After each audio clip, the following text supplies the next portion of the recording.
To mark the 80th anniversary of the Battle of the Somme, Tony Robinson, alias Baldric, visits the green fields of France to tell the story of the First World War.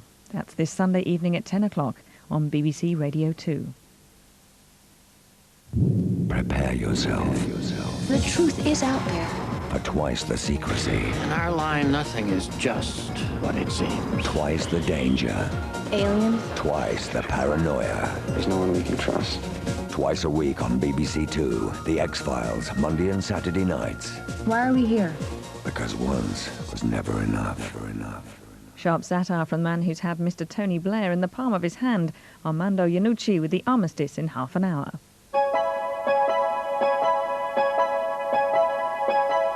This is BBC Two, sick as a parrot, but bearing up.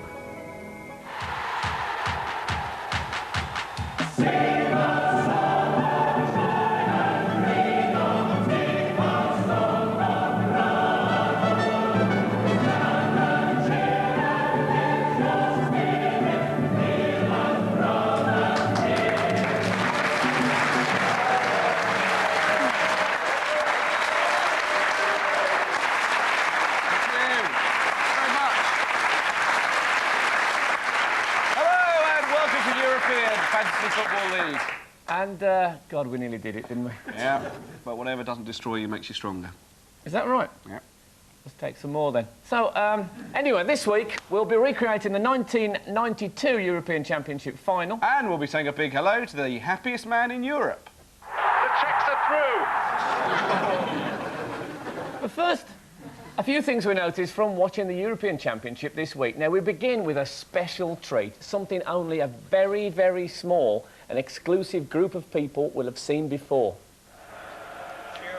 Yes, it's ITV's coverage of the England-Germany game. Blimey, where did you find that? There's 4 people at home saying, I've seen that. And the French FA have condemned Aimé Jacquet for his dull defensive tactics and have already found a much more flamboyant replacement.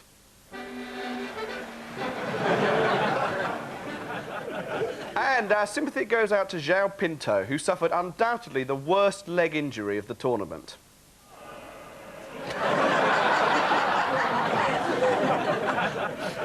And our favourite moment this week was provided by the loudspeaker system at Old Trafford. Attention, attention. The refreshment kiosk would like to announce that they are currently giving away free pies.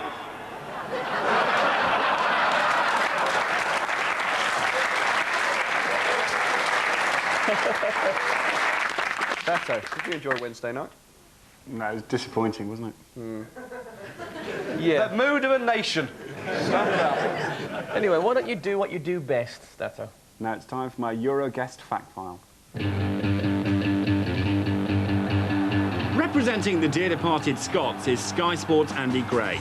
Andy was, of course, a fearless striker for Aston Villa, Wolves, Everton and Scotland. Never short of an opinion and not afraid to speak his mind, Andy is now one of Britain's leading football analysts. Representing the hapless Italians is the face of Channel 4's Italian football coverage, James Richardson. When we booked him for tonight's show, we fully expected Italy to still be in it. But that's the way the panettone crumbles.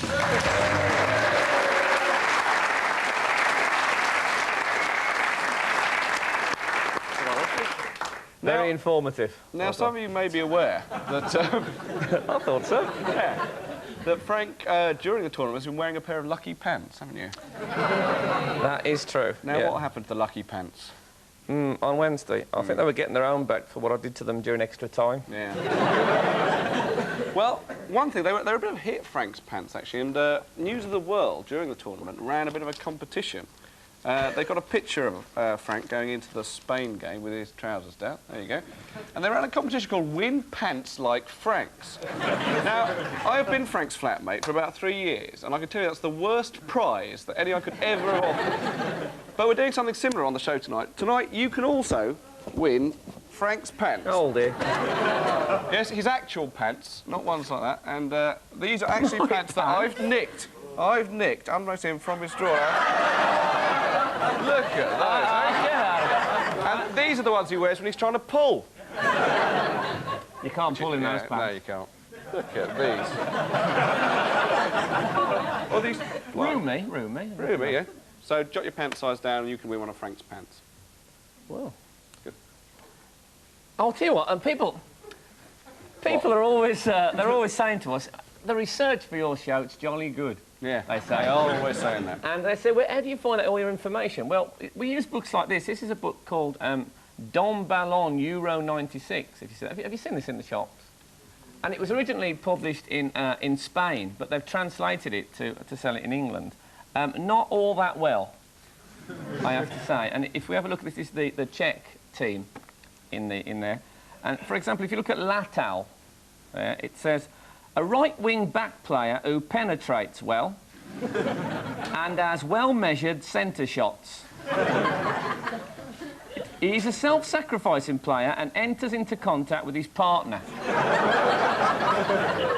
Well, can't do it any other way, I say. Yeah, getting behind the scenes. If you look at Kadlec, the player, there's Kadlec, plays as a sweeper and is very solid and regular. I think it's important to know that. We've got the French team as well, the French team in Don Ballon, and there's an interesting thing in the French team is that Amy Jacquet's been very criticised for not selecting certain players, but I think he selected even fewer players than it seems. If we look at Frank Leboeuf here, who of course has just been signed for Chelsea, next to him... He looks pissed off about it as well. Yeah, is Guarad, who's obviously the same bloke, just doing a slightly different expression. And he's kept this going, because if you look over the other side of the page, Demeco also, the same bloke. Yeah. And he's got Cantona in this team, which obviously is not totally up to date. And it says under Cantona, has returned to the team having been sanctioned, strong, brave and bare-faced. Isn't intimidated by rivals' defence. On the contrary. Au contraire, says Amy. So that was very... That'll be the... Off you go. Who can it be? That'll be Wool. That'll be... It's Andy Gray and James Richardson. Oh, my.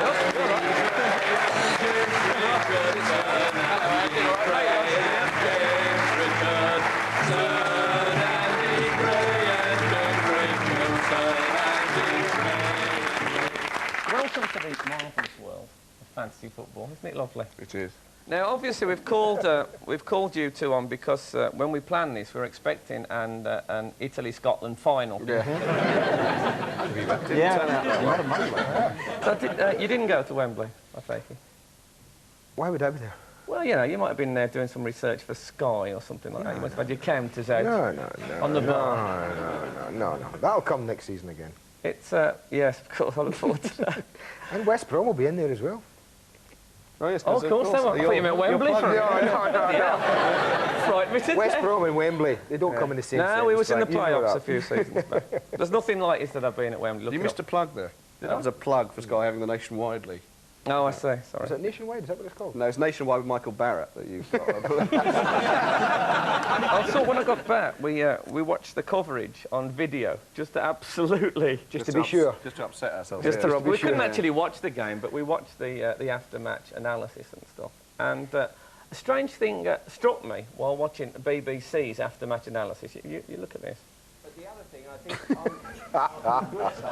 he's got passion. And I'll tell you what struck me. What could be a bigger waste of money than a flashy bow tie for Jimmy Hill?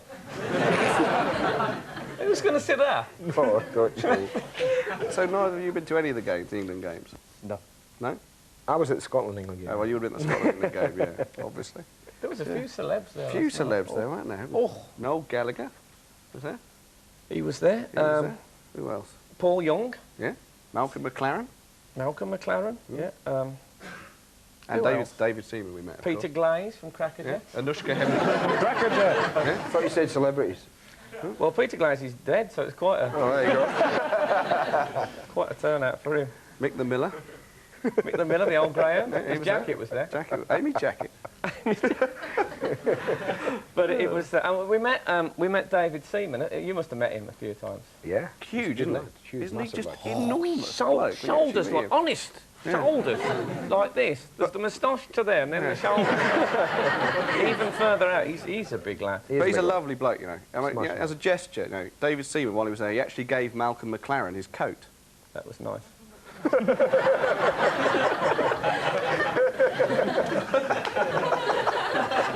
that. I do love Oh, dear. So, England-Germany. What did you think then? I think it was a fantastic game. Yeah. It was a great sad, game. I but- mean, England, I think, had two of the best performances of the tournament. That and the Holland game. Do you actually support Italy, James, spending so much time there? Yeah. Or are you still You are? You are an Yeah, I Italian mean, I fan. would have been in trouble if it had been an England-Italy game. But, because, you know, I'm English, but no, I support Italy. Yeah. It's funny, I wouldn't have had that problem if it had been Scotland-England final. Yeah. Well, I imagine you were singing and dancing last night, weren't you, after we went out? No, that's unfair. Just singing.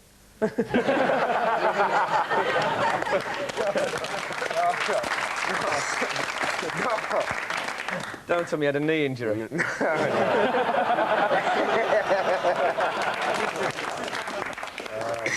I thought they played well, I have to say. They did. We was proud of them. Because we all thought the Klinsmann would be sneaked in at the last minute, and that was all a con. But we've got a clip of him here at the game, and you can see that he was in a terrible state, to be fair. You see him, he's up in the stand. There he is. You can stop it there. Now, look at that. Pablo Picasso took that photo of I mean, it's a terrible injury. Look, his ear has moved halfway up his head. And his right hand has shrunk. Look at that. And his injury's so bad, it's affected the bloke next to him. How His long head have you has spent expanded. Terrible. So, you did have a few knee injuries in your time, Andy. To be fair, because you was a bloke, they always used to say about you, you got in there where it was dangerous and stuff. Scotland. There's a very famous photo, which I'm sure you've seen many times, and it was you had a cartilage removed. Oh, no, I don't believe this is coming up. Yeah, You've had it. Andy thought it'd be a nice idea for the family album to have his photo took with the cartilage. Yeah, it's a lovely thought. After me taken out. Oh, yeah, but you say that, but the brilliant thing about this photo is that the ragged, rubbery cartilage in a little bottle is not the most disgusting thing in the picture. I can't. There's Andy. Look at the spot there. Look at that. That could have come out of that spot there. I don't know, is it a cartilage or is it just a defeated blob of Topex? That's a beauty, that, Andy. God, I would like to be the photographer of this, because that's ready to blow. I'll tell you that. It'd be like, you just have to scratch your chin and... 30 seconds later it did. Did it? Did it really? And have you got that photo? No. You got a photo with it in a tin Oh, of dear, dear, dear. Marvellous. Oh, what do you think of the refereeing in this tournament? God, blimey. I just think a tournament that everyone wants to see the best players in the world playing in every game. And referees, because of mood swings. Yeah. Because of mood swings, bandy red and yellow cards about like nothing. I mean, Andy Moller's going to miss the final. That's a shame, I mean, isn't did it? you see that last night? Yeah, it's for him. Now that has set me up. Sorry, I can't. I don't know I can take it anymore. The thing about lots of red and yellow cards, though, it does encourage play acting. There's been a lot of play acting in this tournament, I think. Massive overreacting to tiny little knocks. And sometimes in these cases, you've just got to blame the referee, I think.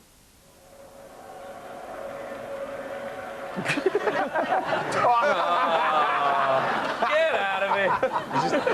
Look at him, out cold. Book him. Yeah, he should be. That was an Italian game, wasn't it? But they, the Italian commentators, do they do all this goal and all that stuff? Yeah, yeah.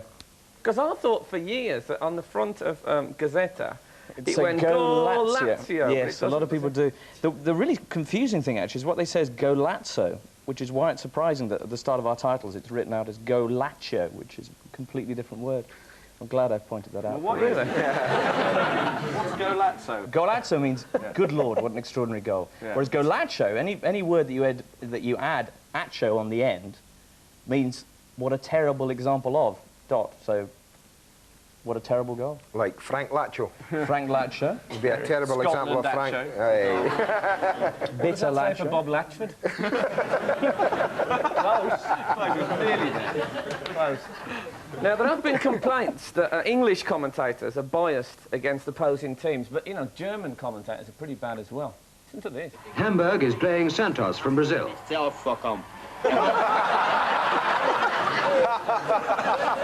That's a terrible thing to say about Santos. Oh, dear. Pele and everything. Terrible. Oh, he was no good, Pele. Oh, it's your worst nightmare, isn't it? Yes. Live game. Oh, you don't want to hear about my worst nightmare. Terrible. So, no, I can't possibly. Okay. It involves your pants. Now, I think it's fair to say that you two are in some way pioneers in sports journalism, because football on Channel 4 was a bit of a new thing all round, James. We all thought football on Channel 4 would be introduced by people in black polo neck jumpers doing a bit of a play about it first, maybe. Bit of nudity and then onto the pitch, you know. But it's great, because... You tune in just for the game, do you? Yeah. Actually, I don't watch the games. I always watch Gazzetta, which I think is a brilliant programme, but I don't watch the games because they're a bit dull. Are they? Yeah, I think Italian football's not all it's cracked up to be, really. Oh dear, it's going to be a fight. Oh dear, it's all gone wrong. No, I mean... Everyone's got the repeater. Dave's dad, who's in the audience tonight, over there, look. That's Dave's dad, can you tell? Is he having a go over?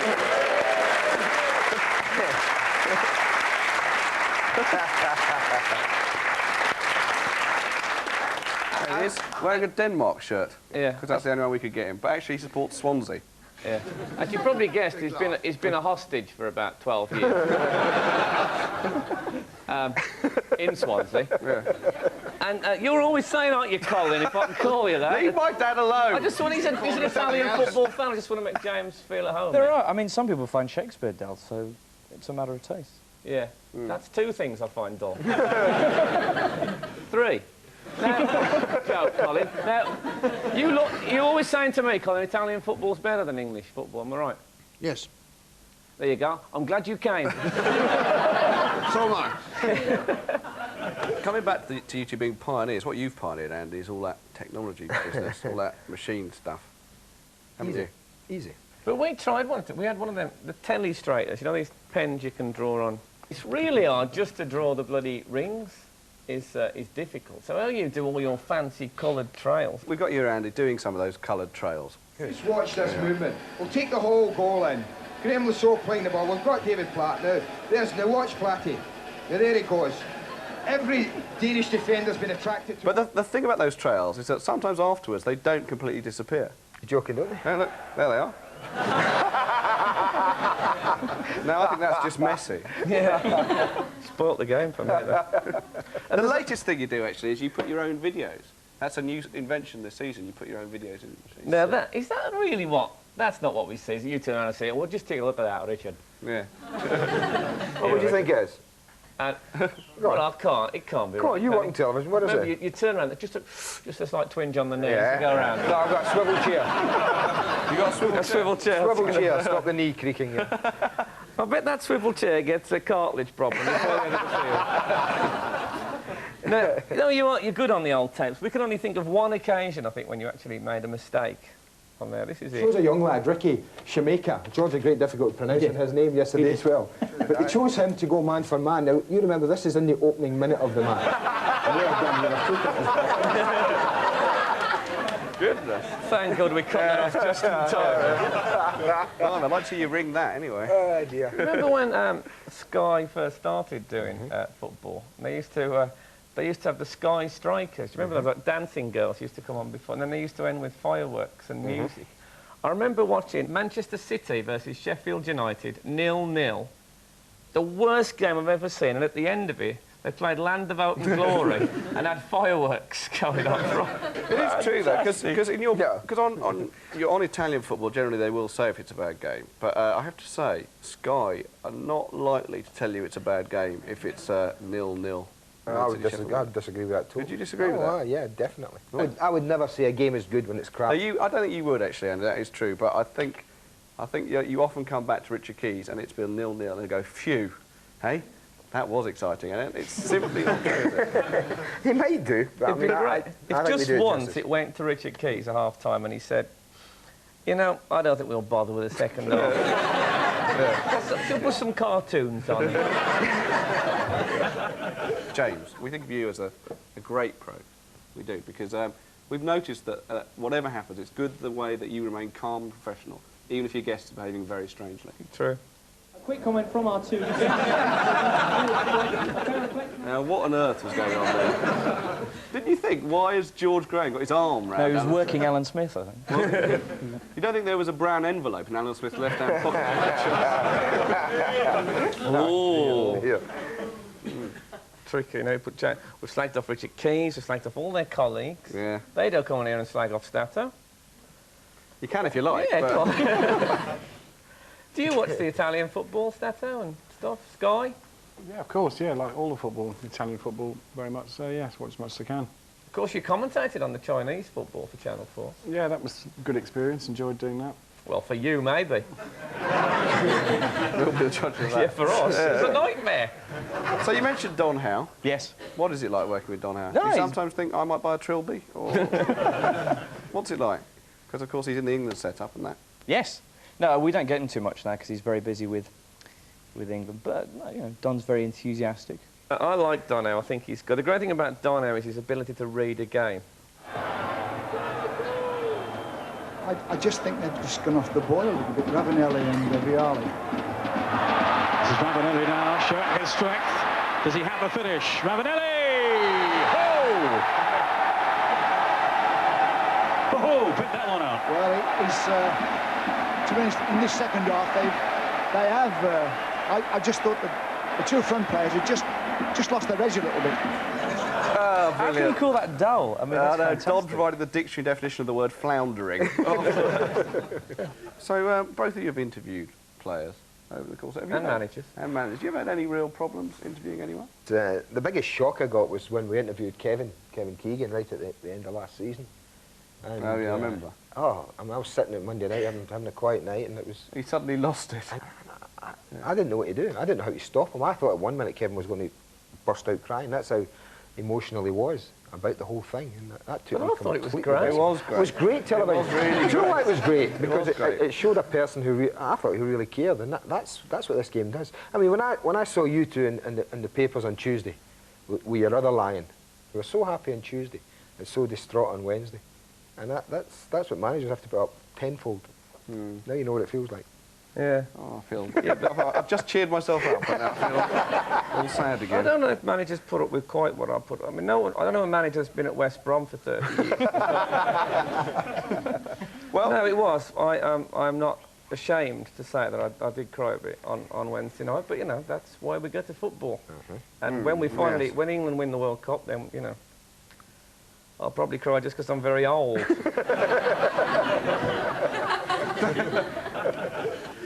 Now it's time for Phoenix from the Flames. This week, John Jensen.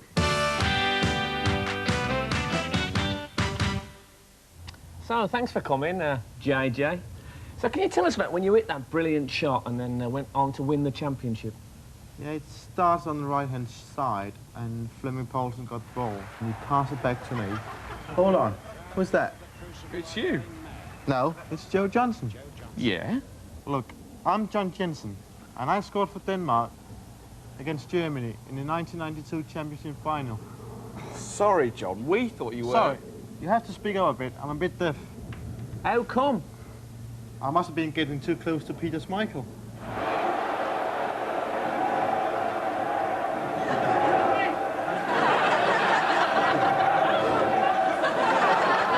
Talking about Peter Schmeichel, perhaps you can tell us why he's got such a red nose. He hasn't got a red nose. Can we do my goal now? Yeah, OK, John. Now, look, when you played in Euro 92, you were aged 27 and you played in midfield. How do you know that? Oh, I remember reading it loads of times during the championship. Jensen. Jensen. Jensen. Jensen.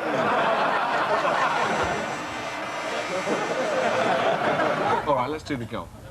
Say, I got a very hard shot, so make sure it doesn't hit anyone in the face. It can do a bit of a damage. That's a thought.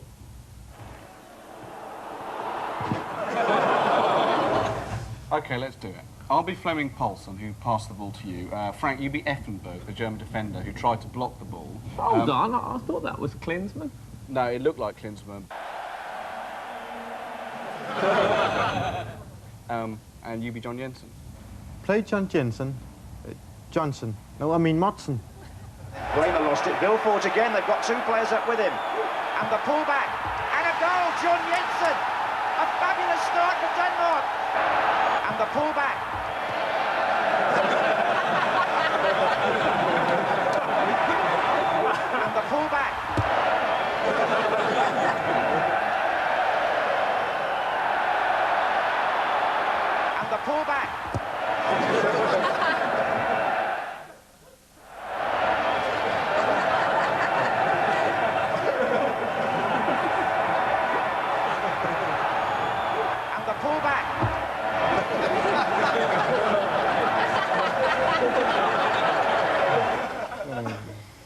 look, I'll never get the dirt out of these. Just left to go into soak.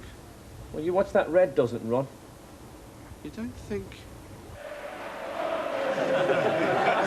Oh, I don't know. What is it that Schmeichel does that makes his nose go red? Hello. Will you two stop talking about Schmeichel's nose? I'm trying to score a goal here. For satan, det kan ikke være så svært, de gamle røvhuller. Kan I ikke snart få det ind? Skal til at lære det lidt nemmere. England kan ikke score. For satan, det kan ikke være så svært, mand. De gamle røvhuller. Kan I ikke forstå, det er så nemt at ramme den bold en gang bare? For satan, kan I ikke snart forstå det? Hvad fanden der sker her? Yeah, all right, John, mate, calm down. All right, I'm sorry. It's just that I hate missing goals. Still, I suppose it runs in the family. A push forward finds Peel, who makes space and lays on a chance for striker Kid Jensen.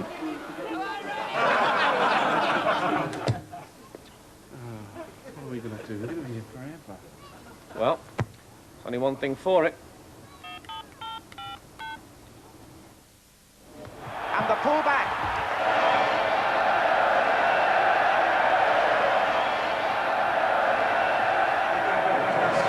This is a big shot for Joe in this match.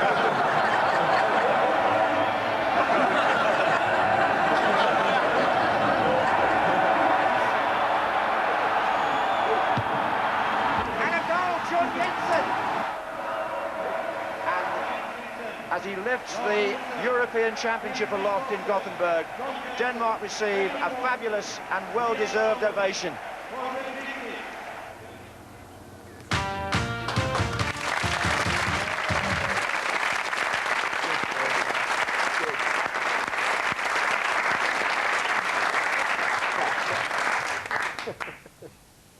Could have been Tony with that trophy. Yeah.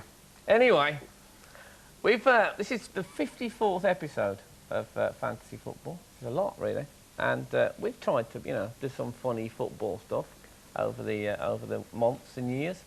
But to be honest, we just couldn't make a funnier football joke than this. I know that you're one of the worst players in the world. You couldn't even tackle a rice pudding. Great. And got the big laugh. It's so richly deserved. Brilliant. Oh, you can't follow that.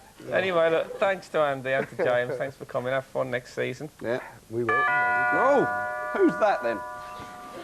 Who is it? It's Jeff Astle. Is it? Oh, it is, yeah. Hi, David.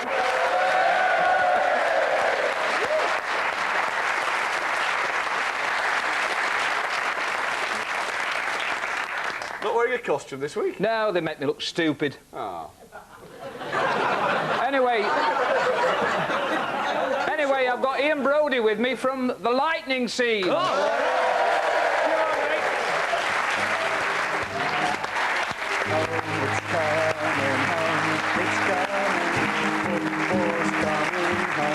It's coming home, it's coming home, it's coming.